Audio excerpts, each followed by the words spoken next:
Good morning. Today we are talking about Truth 7, the truth of balance and fun. We're going to cover the Law of Octaves and Hercules' Erythmian Boar myth. So if you've read the Kabbalion or you've looked into other universal laws, this law is a bit obscure. My first book, Seven Gates, is actually written based on this law and why the model works, but it's a very, very important law. Gurdjieff, the Armenian philosopher, sort of brought it back, and he uses it in the form of the Enneagram, which is a tool that I use quite a bit, not the way it's taught in psychology, but in my Dethroning Olympus and in my corporate health model. I use the Enneagram as a tool because it's rooted on Pythagoras numerology. So it's actually quite good. So in that symbol of the Enneagram, you see it in the Enneagram with triangles and such. Today, I'm going to explain it as the law of octaves on the musical scale. And my guidance always says that the universe is music, metaphor, and metaphysics. So this is the musical piece of that metaphysics, if you will. So first is the circle. And the reality is that the entire universe can be broken down into 3 symbols, and everything in sacred geometry comes from that. So the circle is intact, it's whole, it's unity. Some of you might be familiar with the symbol of Ouroboros. Anything that you see that's circular is, first of all, a system, and anything that I teach is considered a systems approach, whether it's individual, relationship, which today we're going to talk about a bit, family, corporate, or the universal world system. It's always represented as a circle. This particular circle in this is representative of your conception story, you, when you come into the earth, and it starts at low level consciousness. So over here at the beginning of the scale, at the beginning of the octave, it's going to be low level consciousness, and the whole point is to raise consciousness. The purpose of a lifetime is to transmute thought and raise your consciousness from the low level consciousness that we learned about in Truth 4, inherited at conception in the beehive or in the honeypot. Any intact system is considered a circle. This is oftentimes representative of chaos as well. And in the myth of Uranus and his castration, Uranus or any of the sky gods, any cosmology, the beginning of any tradition or religion or philosophy starts with a cosmic egg, a circle, some god that wants to experience themselves through the eyes of another, and then they create man or a being or a world. So even if we just sort of use traditional cosmology in the Bible, God decides to experience himself. It's that thought, and this is the entire key to all of spirituality. The thought of wanting to experience my intact self, my being, my state of being as God, creates triangle. Triangle is always thought. This is our origin story. At the moment of conception, when your parents are lustful, desirous, planning what they're going to do, where they're going to do it, there is a thought. And you are rooted on that thought. Because it's linked to desire and lust, it's considered an impure thought. And so the foundation of your entire existence is low-level consciousness, hence the animals in the manger, the desire, and why they take out the conception story from the Jesus myth. So the Immaculate Conception, and none of us can achieve that. If we take out the conception, the penetration, what happens is God, whatever creator God you subscribe to in any mythology, then cannot create the doing, cannot create the world that he or she wants to experience him or herself through. So the triangle is extremely, extremely important. It is a source of all of it. So anytime there's a thought, whether it's a New Year's resolution, whether it's you're thinking about being, having infidelity, leaving your job, a thought has occurred, and this triangle now starts to disrupt the circle. The intact circle you, the organization in your relationship, you in your marital relationship, you with your children relationship, you with your home relationship, whatever that is now been penetrated. There is a doing function. The thought is the doing. We'll speak to the square in a second, but this is where that intact system already begins to create chaos. So in the myth of Uranus, he's castrated. His testicle drops into the water. That's the act of doing. And then Aphrodite is born, which we'll speak to in a moment. So the thought is that original castration, or what enters the system to create the chaos in the intact whole. All chaos, the purpose of all chaos is to go back to the original story, the original thought that what it was built on, and from there start a new circle, something newly intact, so that the end result, the square, will be different. So we need the thought to enter the system in order to shift consciousness. I call this the sphere of consciousness. If you allow anything into your sphere of consciousness, your circle, your system, then it is there to give you information to help you change your life, transmute, which is the square. The symbolism of the square is always about the material world, what you can see, form, illusion, the earthly materialization. Thought is already materialized. Materialized energy starts with thought. But if you continue, then you will actually have a product of that. The moment you have a thought, you have already created energy and it has materialized into something. All thoughts go to two places. They either go to your body. Let's say you are overthinking something. It goes to your head, you get a headache. You'll see a symptomology, which is the square. It goes into the form, or it goes outwardly to something in your life that needs to be addressed. It could be poverty. It could be a conflict with your next door neighbors. So if you allow it into your sphere of consciousness, that thought, if you do not act on it and take it fully through to the end of the octave, process that, materialize it fully. So feel the feeling fully, as I've mentioned in Truth 3, the emotion to the feeling, then it has to get stuck somewhere, and it gets stuck in the material world. And there's only two places: the body, the materialization of your thought, or your sphere of consciousness, what your world looks like. And it will show up again and again and again until you address the issue, because it's your thought that has now materialized. Now, the square in many Asian cultures is considered, and the number 4 is considered death. Everything in the form will die. Everything related to the earth element will die. So whenever you see a square, know that that is directly related to form, to illusion, and to something that will die. But I mean by die, yes, our bodies die, the material return to the dust, as it states, and the energy or the spirit continues. But it's also meaning that anything that is created on the thought that made it in form will die. So we have inherent permission in this law to go back to the circle, go back to the intact system, have a new thought, and create a new world. But this is with us. This is our sphere of consciousness, and we do the work on us. That's why I always say, you don't heal anyone, you don't change anyone, you do the work at your kitchen table. You change this one, your whole world changes. That's the importance of the third eye, or the sixth chakra.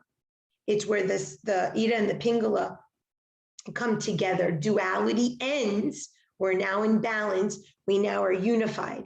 Anything in unified thought here in the circle is intact. So when we want to go back to that unity, we have to go back to the origin thought that started, that created the world that we have created based on the original and pure thought. That's why I say your entire existence, your entire life is simply a mirror of your psyche.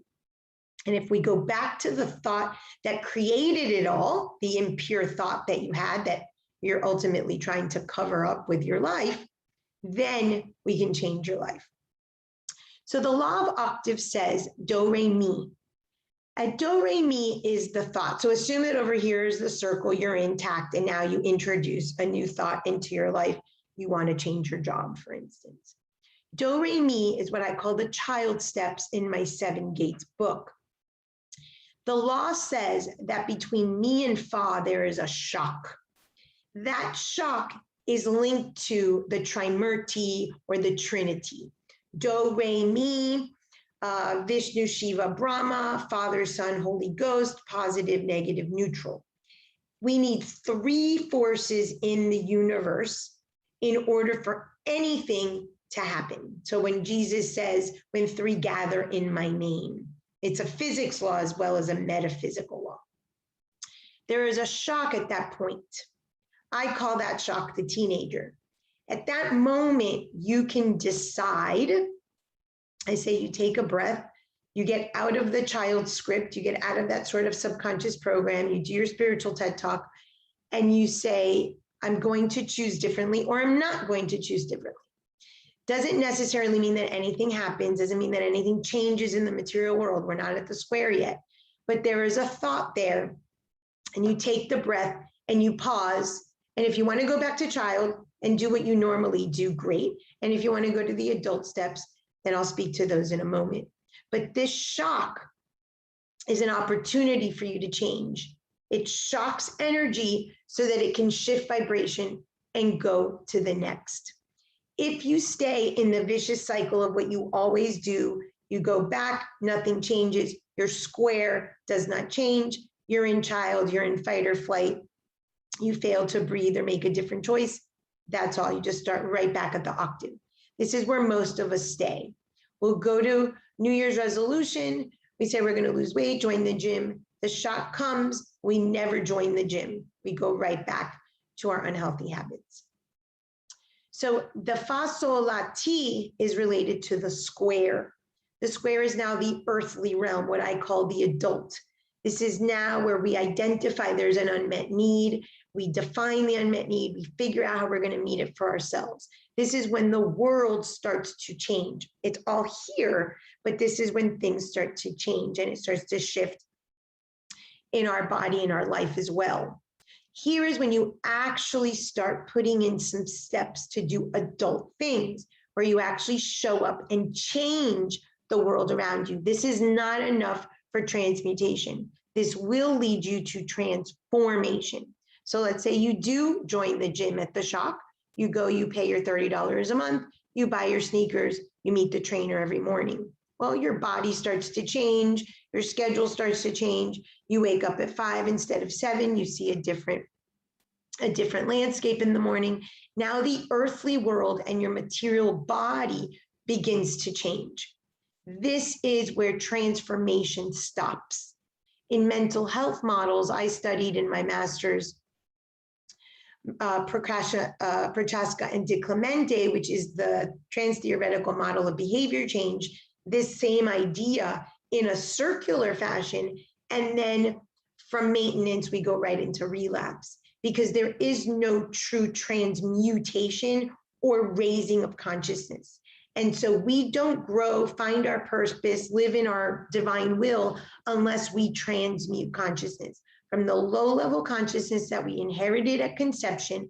And once we start becoming a spiritual adult and raising our consciousness and transmuting our own limiting beliefs. That's where the shock between Ti and Do happened. So now we're being invited to a new consciousness level. This is where belief change occurs. At the end of the day, the circle at the beginning and the circle at the end are the same circle. They're the same shape. What happened was the thought changed. We raised our consciousness around our thought and limiting belief. As a matter of result of that, our world changes, our body changes, our illness changes. And now we've raised consciousness. Behavior, what it looks like, the form and the illusion is always just an illusion. You don't eat the cake for 30 years, but you still think about eating the cake every day for 30 years. That's transformation. That is not transmutation. Transmutation is a belief thought change. And so the belief around XYZ, your romantic life, your home life, your financial life, anything is related to going back to the origin thought that started the whole cycle. And there's chaos involved in this because you're basically ripping out the old thought to replace it with new. And that's why the circle is resemblant of chaos when it's sort of penetrated by the new thought. It requires sustenance or maintaining that belief system, where you start looking at your TED Talk and now things starts to change. Your life starts to change, and now you start inviting new things into your sphere of consciousness, different things to work through, because you've already started to raise consciousness from childhood, from that impure thought. The only way that this can be achieved is by integrating the shadow parent and by dethroning the limitations of your parents. So dethrone your parents is actually dethroning their limitation that they put on you, on health, on money, on relationship goals. And we can see that, a lot of that in the astrology chart. So this law is extremely, extremely important. This is the beginning. This is the thought that you're based on. And usually you're just going from triangle to square, triangle to square. This is where most of life occurs, and no new transmutation happens, even though transformation, what you look like physically, move location, lose weight, there is no real transmutation. Transmutation is linked to the individuation process that we saw in Truth 5, and it's linked to self-love, self-worth, divine will. Does not mean that when you transmute, your personality and your ego are gone. What it means is, when we talk about the Cretan bull myth, that now the spirit rides the matter. Your divine will, your soul, your purpose rides the ego and the personality, and they work in unison. So the myth we're going to cover is Hercules and the Erythmian Boar. This is the only myth in all of the labors where Hercules is told to specifically stop and eat something. So he's told that he has to go capture the Erythmian boar that's wreaking havoc on the countryside. So he goes up the mountain and he runs into his friend Pholos. And Pholos has a bottle of wine. Now, Pholos is a centaur, and they're supposed to drink that wine with all of their friends, all of the centaur friends. But Pholos and Hercules say, screw it. And they drink the entire bottle, and they get drunk, and they're having a blast. And Hercules actually forgets to take care of the labor, which is to get the Erythmian boar. So at 2, 3 in the morning, when he's done partying with Pholos, he goes and he puts like a species of like a mouse trap or a rat trap in the mountain, and he falls asleep. And the next morning, there's the boar stuck in the trap for him. And then he comes down the mountain and he's holding the hind legs of the boar as he walks down the mountain, and the whole town starts to laugh. This is the only myth, and of all the labors, where Hercules stops and drinks and is told to have fun, where he parties that doesn't end up in a disaster where he doesn't kill somebody, and where there's laughter. This is linked to the sign of Libra. And Libras are the sign of fun and partying and marriage and relationships. And we're going to talk about the mystical marriage in a moment. And he also just barely passed the labor. The trap did it for him. He didn't beat himself up. He succeeded, not with magna cum laude, but he indeed brought the boar back, and he succeeded at the labor. So it was a success, but it wasn't 100 or 90 or an A+. It was just sort of middle of the road and a C. And we'll speak to the importance of that now. So the Hieros Gamos is a term that means the mystical marriage.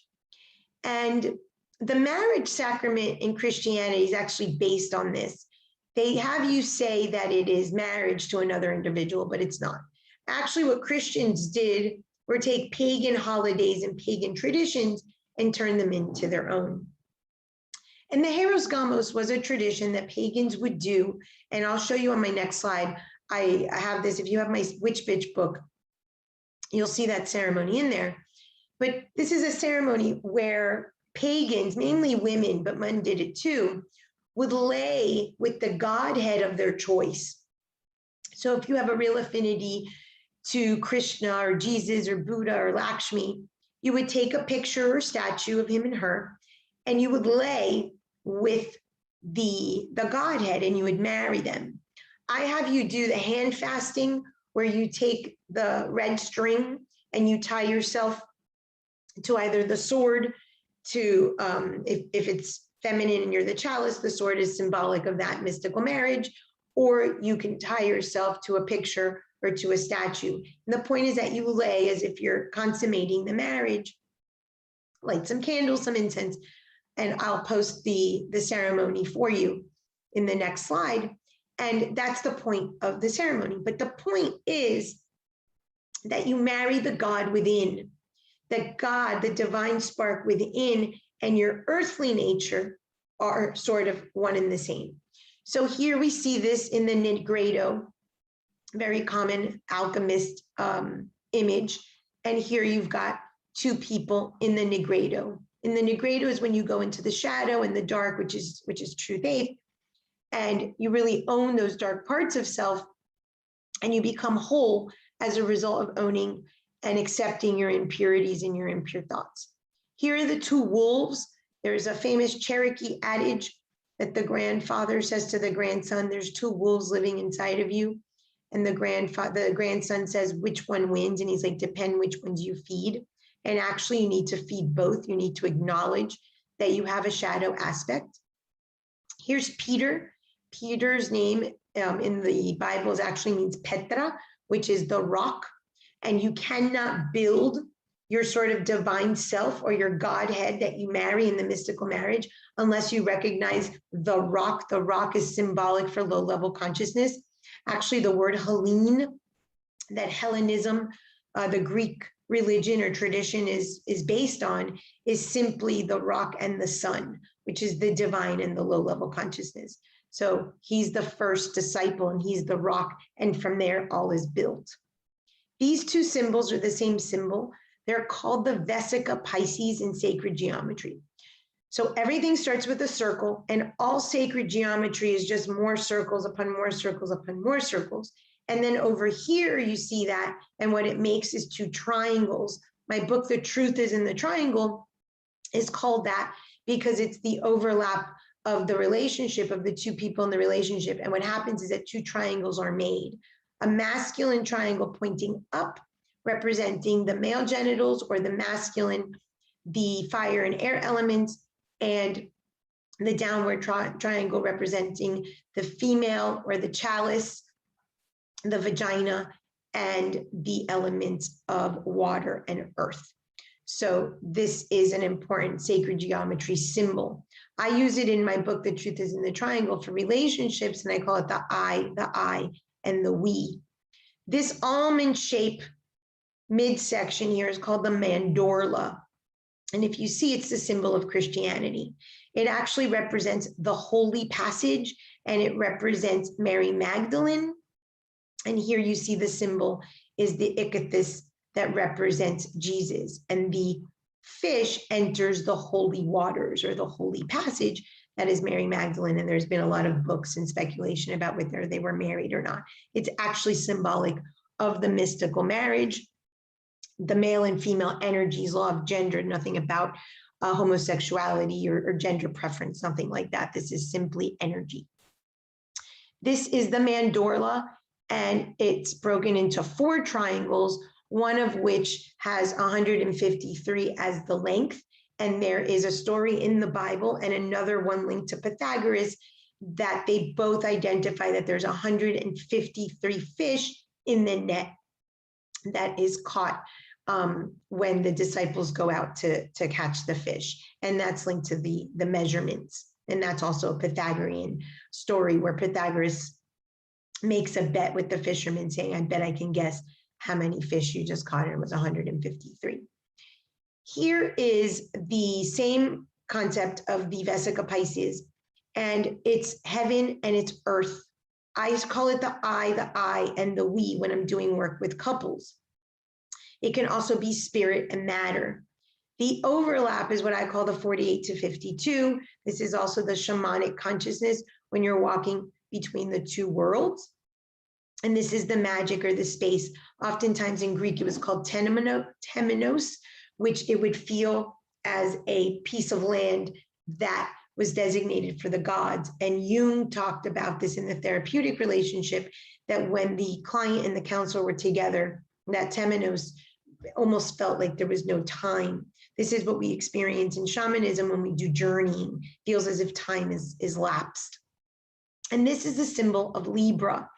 And the reason that this is Libra, and Libra is the only sign whose glyph is not a person or an animal, it's a symbol of the scales of justice.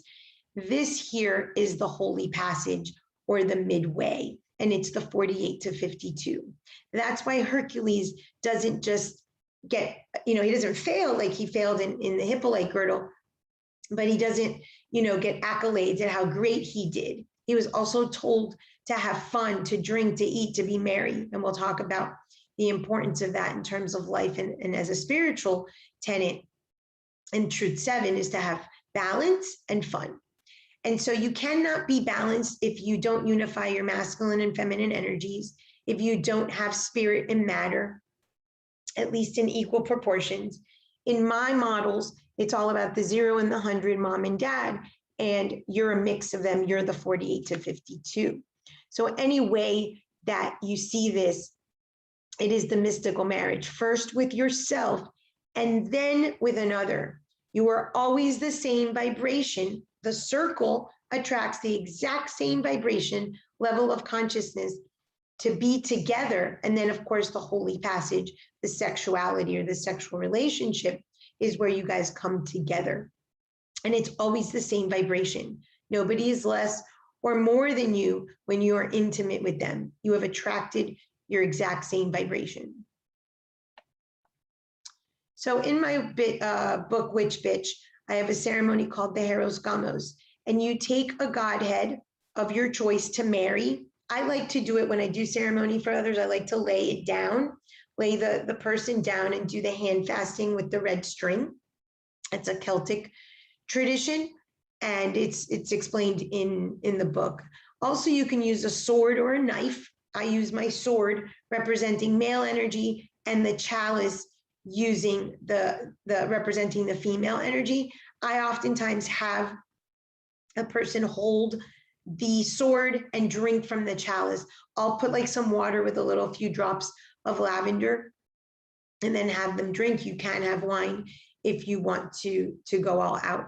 And the chalice represents the feminine nature, or the law of gender in terms of the feminine, the Ida, and the Pingala is represented with the sword, or the masculine. Remember, it's wholeness of self.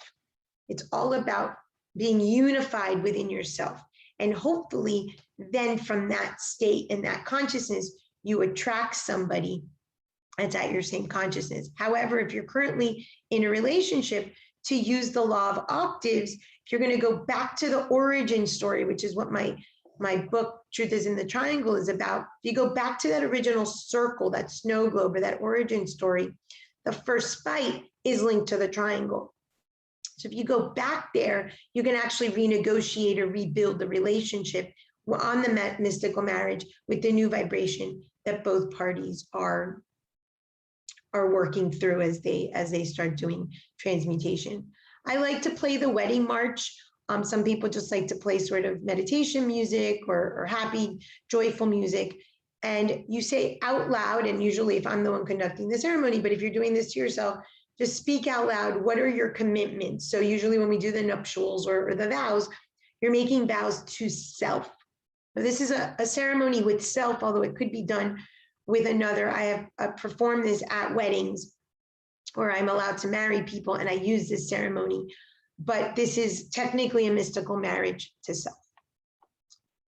So the activity is the spiritual Olympics. So in the honor of the Olympics that just ended, my guides were talking to me about the spiritual Olympics. And the spiritual Olympics, again, here's the Hieros Gamos, is 48 to 52 fun and 48 to 52 work. If you're familiar with the concept, the Japanese concept of the ikigai, you'll see that it's about 4 different circles in the sacred geometry form, almost forming the flower of light. And it's like, what am I good at? What can I get paid for? What's my vocation and divine purpose?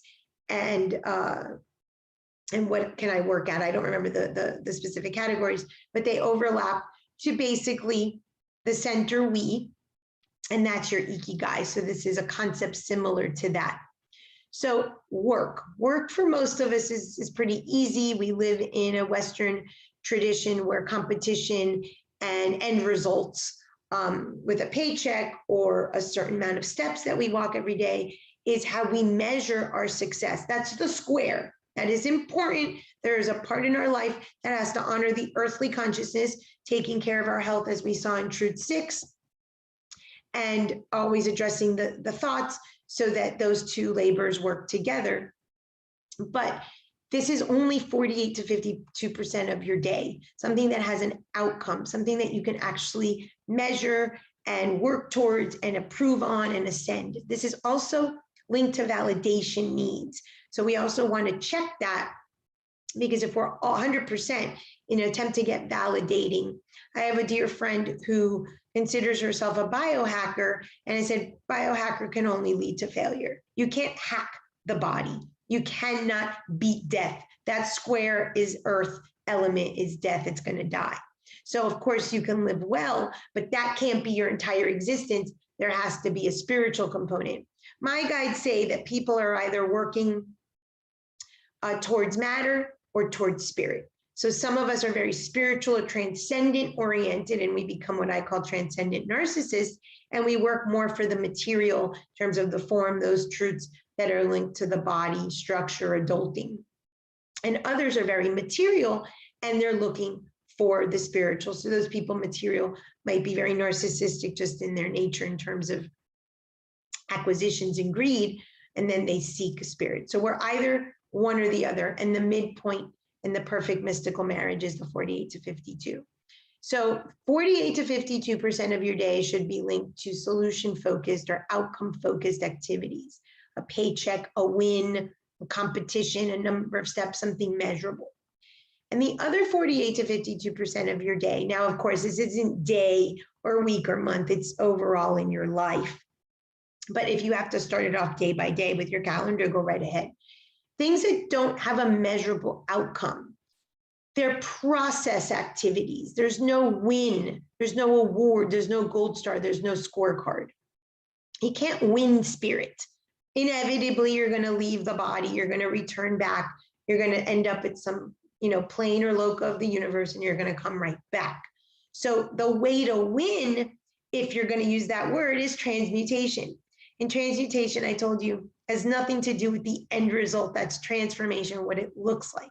It has to do with the middle passage through the process of how you got there. So at the end of the day, you ate the cake or didn't eat the cake. If the thought process was completely different, then the triangle changed, the square will ultimately change, and then you've raised vibration, even if the end looks the exact same.